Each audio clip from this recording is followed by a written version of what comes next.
Hello friends, welcome back to my channel TK technical point. आज के इस video में हम बात करेंगे सॉफ्टवेयर इंजीनियरिंग में यूज़ होने वाले डीएफटी यानी कि डेटा फ्लो डायग्राम के बारे में। डीएफटी क्या है, किस तरह से वर्क करती है, किस तरह से किसी सॉफ्टवेयर के मॉडल को बनाने में हेल्प करती है, इसके बारे में आज जानेंगे।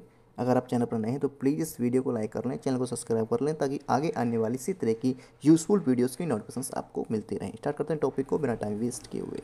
What is DFT? डीएफटी क्या है? DFT stand for data flow diagram.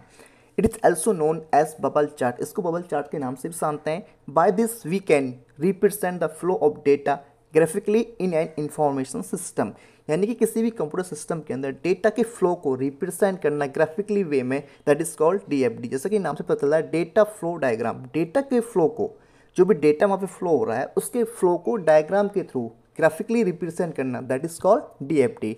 इसके कुछ बेसिक पॉइंट्स हैं, उनको भी जानते हैं। By using DFT we can easily understand the overall functionality of system.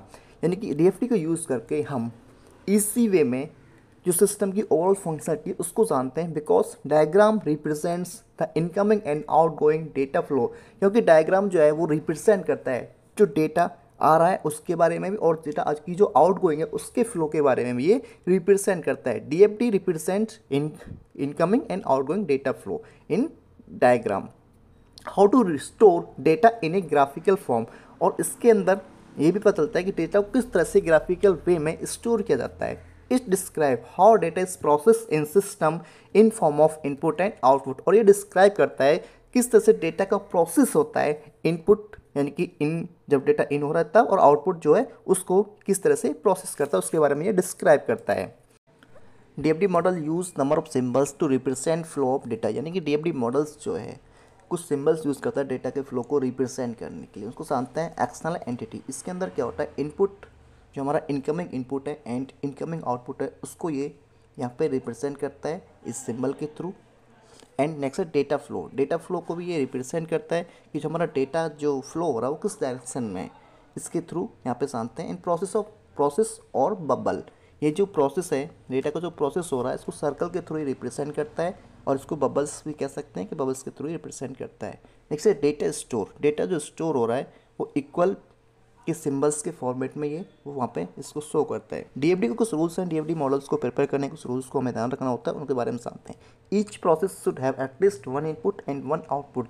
जो भी प्रोसेस है वहाँ पे, जितने भी प्रोसेस वहाँ पर रन हो रहे हैं उनके अंदर कम से कम एक इनपुट होना चाहिए और कम से कम एक आउटपुट का होना ज़रूरी है। Each data store should have at least one data flow input and one data flow output.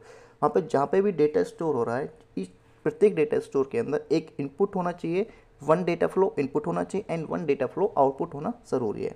And third point है इसका, all process in a DFT go to either another processor data store. यानी कि जो भी वहाँ पे प्रोसेस रन हो रहे हैं उनको या तो प्रोसेस वन में प्रोसेस होना चाहिए या किसी दूसरे में प्रोसेस होना चाहिए, या फिर डेटा स्टोर जहाँ पे हो रहा है वहाँ पे वो उनका प्रोसेस होना चाहिए। यानी कि जो भी डेटा है उसको कहीं ना कहीं एंटर होना होगा प्रोसेस वन में या प्रोसेस टू में, या फिर यहाँ पे डेटा स्टोर हो रहा है उसकी एक्टिविटी किसी न किसी या तो स्टोरेज में हो या फिर प्रोसेस में हो वहाँ पे होनी चाहिए। इस तरह से हमने यहाँ पे जाना डीएफटी के बारे में। सॉफ्टवेयर इंजीनियरिंग में डीएफटी मॉडल किस तरह से वर्क करता है, किस तरह से इसकी इंपॉर्टेंस होती है, और इसे कुछ पॉइंट्स के थ्रू समझा कि इसके क्या बेसिक पॉइंट्स हैं, किस किस चीज़ों का हमें ध्यान रखना है इस मॉडल को प्रिपेयर करने के समय पे। आई होप मेरे द्वारा दी गई जानकारी आपके लिए यूजफुल हो, तो प्लीज़ इस वीडियो को लाइक करें, चैनल को सब्सक्राइब करें ताकि आगे आने वाली इसी तरह की यूजफुल वीडियोज़ की नोटिफिकेशन आपको मिलती रहे। थैंक्स फॉर वॉचिंग, मिलते हैं नेक्स्ट वीडियोज़ में।